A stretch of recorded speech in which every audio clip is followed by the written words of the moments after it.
bleeding. I'm right here. Bro, Get I'm him right getting here. shot from two. No, I died. Okay, you revive me. I hope. A rogue agent has been neutralized.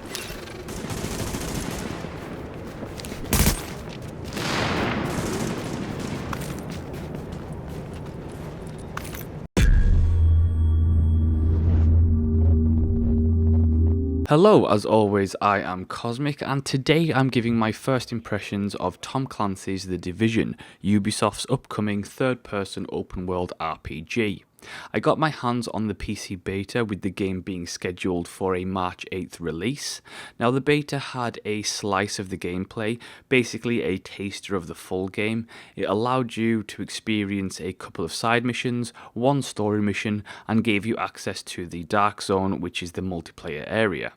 The game has both single player and online components, and while many will describe the game as an online RPG shooter, it is a little bit more than that.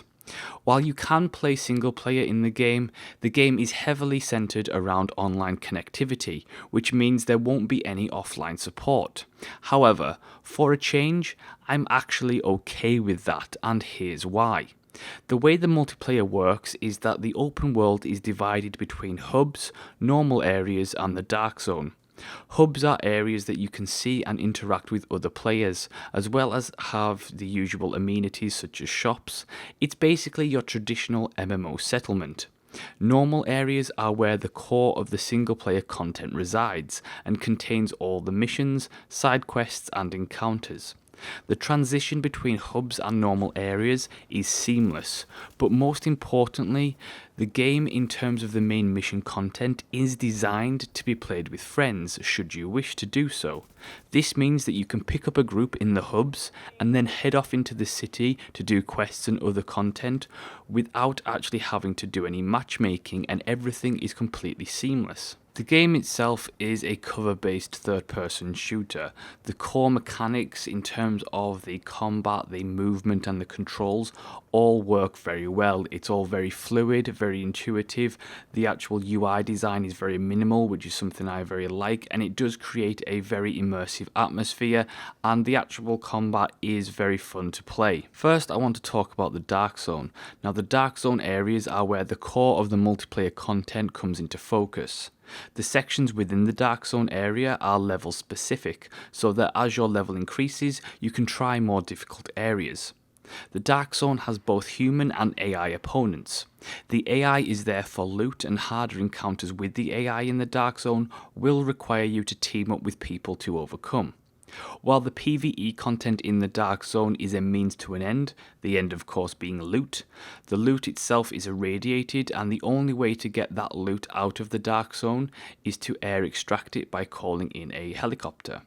After a successful extraction, your hard-earned loot is placed into your player stash. However, the core and ultimately the real fun behind all the Dark Zone areas is the player versus player. The Dark Zone works from a very simple premise in that anything goes. Human players can either be friend or foe.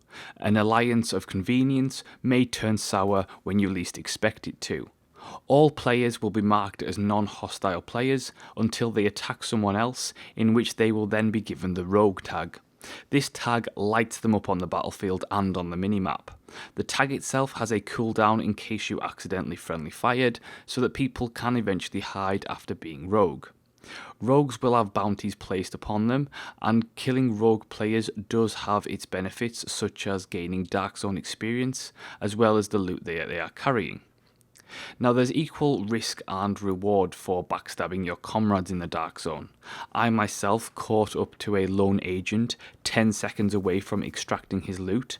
As the rope came down to him from the chopper and he was about ready to send his loot up, I threw a grenade into the base of the rope, for one, to stop him from extracting, and to two, deal as much damage to him as possible. I then followed up with heavy fire from my now modified AK-47, and down he went.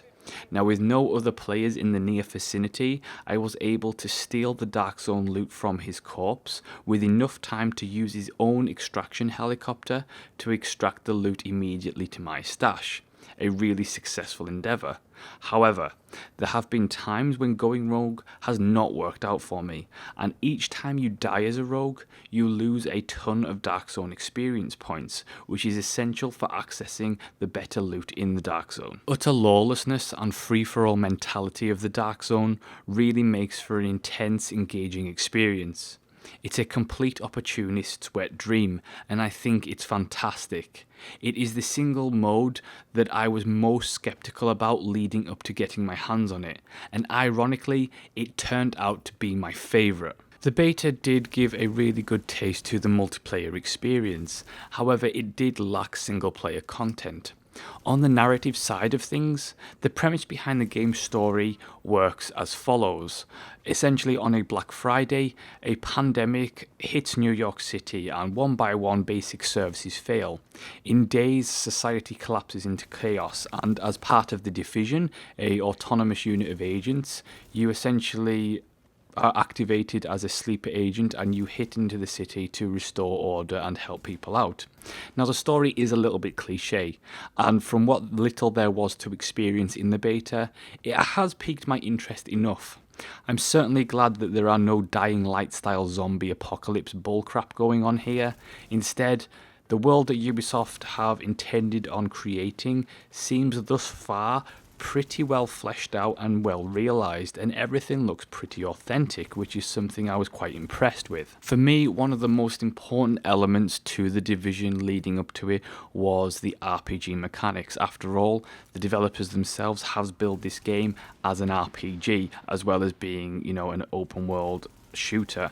Now, on the progression side of things, the Division has a good amount of loot progression as well as character skill progression. The beta did not have too much in terms of character customization, and many of the skills were locked off, but what there was to see thus far, it appears that it hints at a good amount of progression to keep things meaningful, especially when you get into the realms of weapon mods, crafting, as well on top of that as talents, perks and abilities. There's a lot to mess around with, and hopefully the full release will have a good amount of depth to the progression to keep you interested and also make it meaningful so that your character isn't just the same as everybody else's. I have to admit that thus far it seems like the Division is shaping up quite nicely. The combat is fluid and solid, the multiplayer experience is fun, the world feels authentic. Even if the graphics have been turned down a tad, to be honest, I expected it. It's a Ubisoft title.